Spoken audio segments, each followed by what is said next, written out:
Hello, विशाल sir और आप देख रहे हैं अपना पसंदीदा चैनल चंदौली क्लासेस।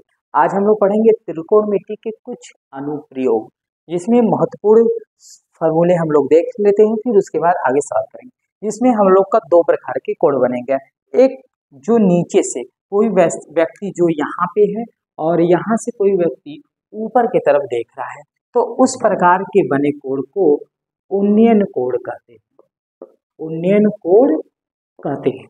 और जब कोई व्यक्ति ऊपर से नीचे की तरफ देखता है तो उस प्रकार के बने कोण को अवनमन कोण कहते हैं।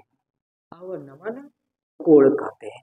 तो यह दो प्रकार के कोण बनते हैं। और जब ऐसे कोण बनते हैं तो कोण DAC बराबर कोण ACB, दोनों कोण आपस में समांतर होते हैं, बराबर होते हैं। इसलिए यहाँ और यहाँ ये दोनों थीटा की वैल्यू बराबर हो सकती है। हम दोनों जो कुछ भी रख सकते हैं। अब अगला है लाल बटा कक्का। लाल बटा क्या होता है? लंब बटा के कड़, लंब बटा के कड़ साइन थीटा और आधार बटा के कड़ कॉस थीटा और लंब बटा के आधार टैन थीटा। और पाइथागोरस का फॉर्मूला होता है कि कड़ स्क्वायर बराबर आधार का स्क्वायर और प्लस लंब का स्क्वायर होता है। अब यह साइन थीटा बराबर क्या होगा? तो लिखेंगे साइन थीटा बराबर L मतलब लंब और बटा के कड़। दूसरा है कॉस थीटा, तो कॉस थीटा बराबर आधार बटा के कड़। और तीसरा होगा टैन थीटा बराबर लंब बटा के आधार। तो इसी फार्मूले के आधार पर त्रिकोणमिति के कुछ अनुप्रयोग के सवाल लगेंगे। एक मीनार की ऊंचाई 20 मीटर है और जमीन पर उसकी छाया की लंबाई 20√3 है। सूर्य का उन्नयन कोण बताइए। तो ये जो उसकी ऊंचाई है ये 20 मीटर दिया है और इसकी जो छाया दिया है 20√3 दिया है। तो अब इसकी कोण बताना है, उन्नयन कोण अर्थात यहाँ का थीटा की वैल्यू बताना है। तो लंब बटा के कड़ बना है, तो लिखेंगे टैन थीटा बराबर लंब बटा के कड़। और टैन थीटा का जगह क्या लिखेंगे? उसकी वैल्यू नहीं पता, तो लिखेंगे ऊपर लंब दिया है 20 और उसका आधार क्या दिया है 20√3।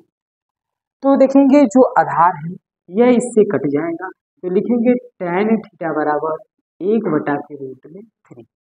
तो टैन थीटा बराबर यह टैन 30 का मान होता है। तो टैन 30, टैन से टैन कट गया तो थीटा की वैल्यू आ गई क्या 30। यह आपका आंसर हो गया उन्नयन कोण का। अब दूसरा क्वेश्चन है, मैदान में खड़ी एक कार का 75 मीटर ऊंची मीनार से अवनमन कोण अर्थात ऊपर का, ये इसका 30 डिग्री दिया है। ये 30 दिया है तो इसको भी हम लोग क्या मानेंगे 30। और इसकी ऊंचाई जो है वो 75 मीटर है।